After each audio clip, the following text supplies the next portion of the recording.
വാർത്തകൾ തുടരുകയാണ്. വയനാട്ടിൽ പവർ ഗ്രിഡ് കോർപ്പറേഷന്റെ ഹൈ ടെൻഷൻ വൈദ്യുതി ലൈൻ ഗുരുതരമായ ശബ്ദ മലിനീകരണം ഉണ്ടാക്കുന്നു. കർണാടകയിൽ നിന്ന് അരീക്കോട്ടേക്കുള്ള 400 kV ലൈനിൽ നിന്നാണ് 24 മണിക്കൂറും ഉയർന്ന ശബ്ദമുണ്ടാകുന്ന പ്രശ്നം പരിഹരിക്കണമെന്നാവശ്യപ്പെട്ട് പ്രക്ഷോഭത്തിന് ഒരുങ്ങുകയാണ് പ്രദേശവാസികൾ.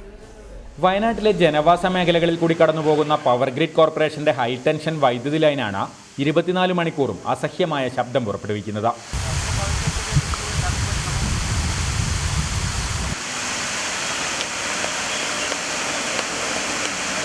രാത്രിയും പകലുമെല്ലാം ഈ ഇരമ്പൽ സഹിക്കേണ്ട അവസ്ഥയിലാണ് ലൈൻ കടന്നുപോകുന്ന പ്രദേശങ്ങളിലെ ജനങ്ങൾ.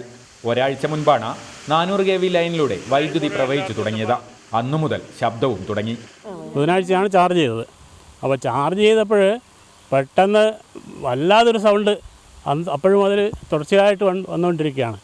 ഒരു വെള്ളച്ചാട്ടം മാതിരിയോ പിന്നെ അത് മഴ പെയ്യുന്നത് പോലെ അല്ലെങ്കിൽ ഭയങ്കര മുഴക്കം. ഇത് തുടർച്ചയായിട്ട് 24 മണിക്കൂർ ഈ സൗണ്ട് വന്നുകൊണ്ടിരിക്കുകയാണ്. ലൈനിന് സമീപത്തുള്ള വീടുകളിലെ വിദ്യാർത്ഥികൾക്ക് പഠിക്കാൻ കഴിയുന്നില്ലെന്ന് രക്ഷിതാക്കൾ പറയുന്നു. പ്രായമായവരും പിഞ്ചു കുഞ്ഞുങ്ങളുമാണ് ഏറെ ബുദ്ധിമുട്ടുന്നത്.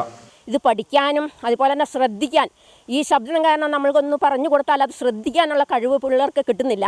അപ്പോൾ അതുപോലെ തന്നെ ഈ പ്രായമായ കാരണന്മാരുള്ളവർക്കും അത് ഭയങ്കര ഒരു ബുദ്ധിമുട്ട് നമ്മൾ അനുഭവപ്പെടുന്നുണ്ട്.